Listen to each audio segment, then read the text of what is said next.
Haleluya. Shalom Bapak Ibu Saudara yang terkasih dalam Tuhan. Salam sehat dan penuh sukacita buat kita semua. Di kesempatan ini kita akan bersama-sama merenungkan firman Tuhan yang akan menolong kita untuk bertumbuh di dalam Tuhan, bertumbuh di dalam iman kepada Yesus Kristus, dan membuat kita semakin mengenal Dia. Bapak Saudara yang terkasih dalam Tuhan, setiap kita orang tua yang memiliki anak pasti ingin melihat anaknya bertumbuh dari balita menjadi remaja, menjadi dewasa, dan menunjukkan hal-hal yang baik, bukti bahwa anak kita bertumbuh, dan itu akan menjadi kebanggaan bagi orang tua. Demikian juga kita sebagai orang-orang percaya, Tuhan ingin melihat kehidupan kita bertumbuh di dalam iman kepadanya dan semakin mengenal Dia dengan lebih sungguh lagi. Kita akan bersama-sama belajar firman Tuhan dari 2 Timotius 3 ayat yang ke-10 sampai dengan ayat yang ke-17. Sebuah pesan firman Tuhan bagi Timotius dari Paulus sebagai anak rohaninya. Paulus ingin melihat Timotius bertumbuh di dalam iman kepada Yesus Kristus dan melakukan panggilan pelayanannya dengan setia, saudara.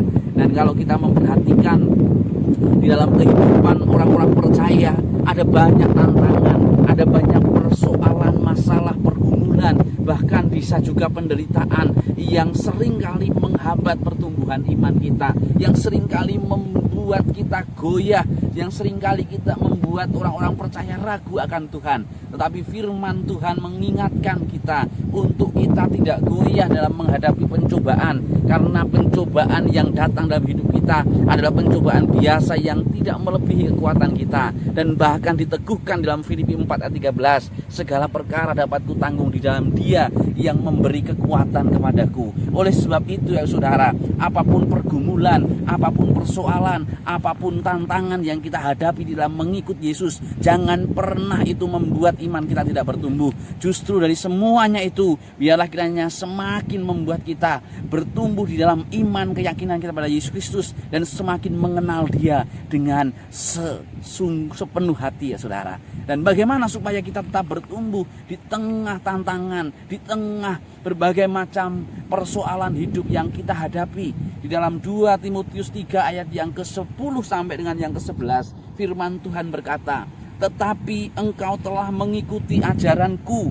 cara hidupku, pendirianku, imanku, kesabaranku, kasihku, dan ketekunanku. Ayat yang 11, engkau telah ikut menderita penganiayaan dan sengsara seperti yang telah kuderita di Antiokhia dan di Ikonium dan di Listra. Semua penganiayaan itu kuderita dan Tuhan telah melepaskan aku dari semuanya itu. Hal yang pertama saudara, hidup di dalam pengalaman iman bersama dengan Tuhan. Paulus mengingatkan Timotius bahwa Timotius yang hidup mengikuti teladan Paulus mengalami berbagai macam persoalan dalam melayani Tuhan, mengalami berbagai macam tantangan di dalam meyakini Yesus sebagai Tuhan dan Juru Selamat. Dia dapat melewati semuanya itu. Ayat yang ke-11 bagian akhir berkata, Tuhan menolong ya saudara. Pengalaman rohani dalam kehidupan kita sepanjang kita hidup saat ini, bahkan selama kita mengikut Tuhan dalam waktu yang ada saat ini. Apakah baru 5 tahun, 10 tahun, 20 tahun? Tentu setiap kita ada waktu-waktu di mana kita memiliki tantangan-tantangan yang seringkali menggoyahkan iman kita, yang seringkali membuat kita ragu akan Tuhan. Tapi kalau kita ada sampai hari ini, seperti Daud berkata, aku mengingat-ingat kebaikan Tuhan. Untuk apa? Untuk Daud dapat bersyukur dan merasakan pertolongan Tuhan. Demikian juga kita saat ini. Kalau dalam kehidupan kita saat ini sedang mengalami pergumulan, sedang mengalami persoalan, sedang mengalami hal-hal yang sulit di dalam menghidupi perjalanan iman kita bersama dengan Tuhan, di dalam hidup setia kepada Tuhan, mari kita melihat, mengingat kembali pertolongan-pertolongan Tuhan, pengalaman-pengalaman iman, pengalaman rohani kita dengan Tuhan. Bagaimana Tuhan melepaskan kita mungkin dari sakit penyakit, bagaimana Tuhan memberikan jalan keluar ketika kita sedang mengalami penat, tekan, ketertekan, dan berbagai macam hal dalam hidup ini. Tentu kita dapat mengingat bagaimana Tuhan sudah menolong kita. Seperti Paulus mengingatkan kepada Timotius, engkau telah mengikuti teladanku dan semuanya bahkan sengsara yang aku alami dalam melayani Tuhan.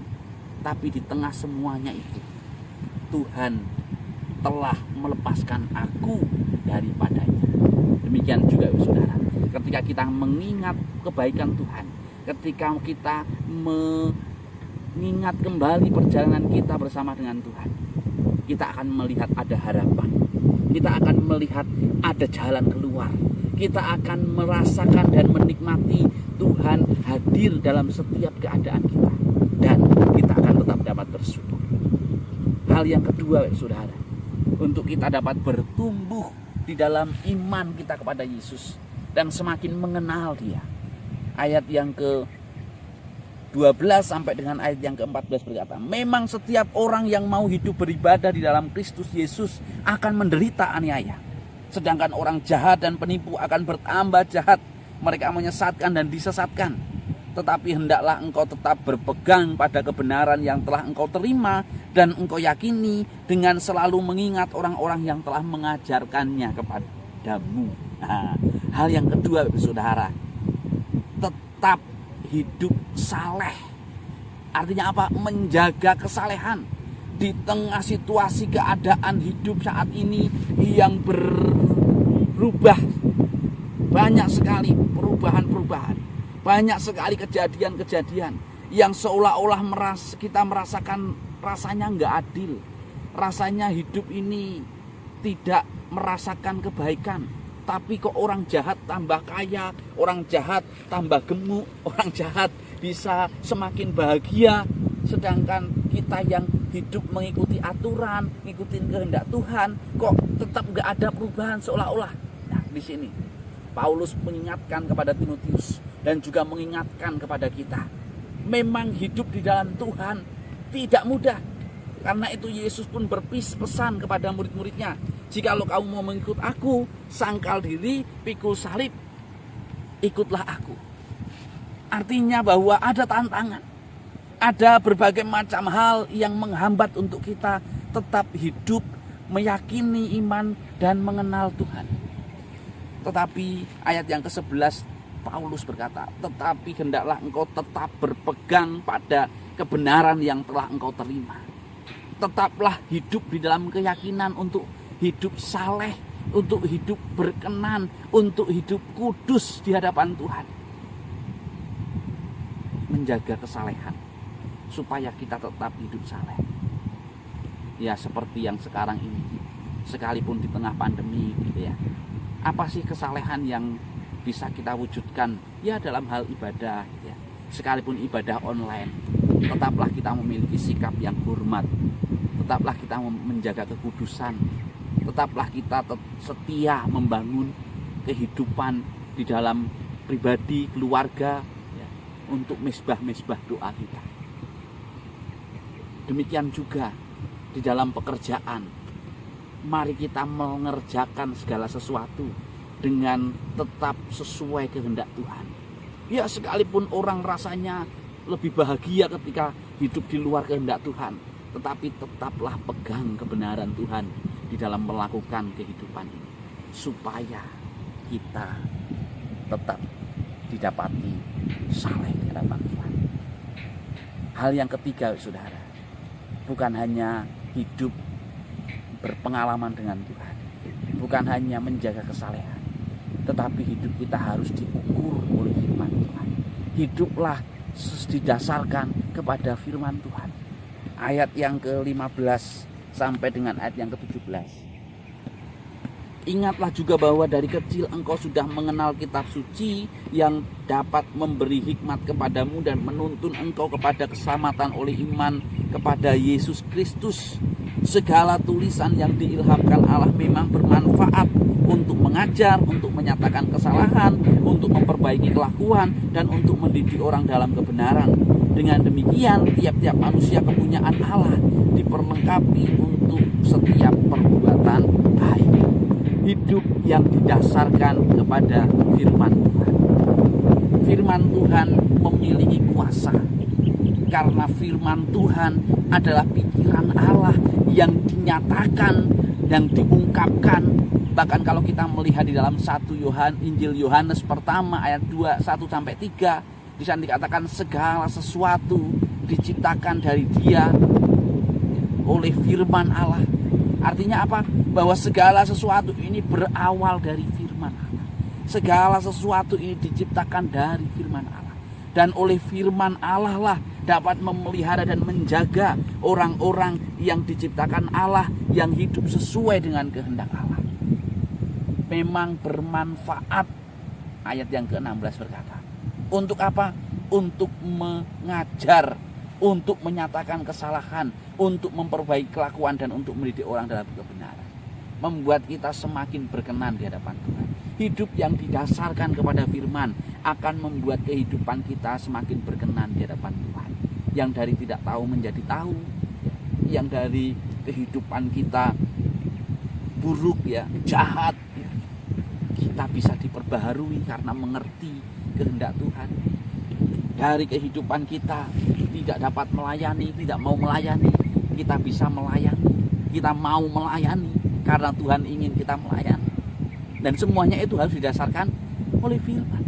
Kalau segala sesuatu yang tidak didasarkan dari firman Allah, ayat 17 berkata, tidak akan pernah menjadi sesuatu yang baik atau tidak berkenan kepada Allah. Oleh karena itu, saudara, pada kesempatan ini, mari kita menjadi orang-orang percaya yang terus bertumbuh di dalam iman kepada Yesus Kristus, sehingga kita mengenal Dia, memahami Dia, dan membuat kehidupan kita berkenan di hadapan Allah. Yang pertama, mari kita melihat pengalaman iman kita di dalam Tuhan.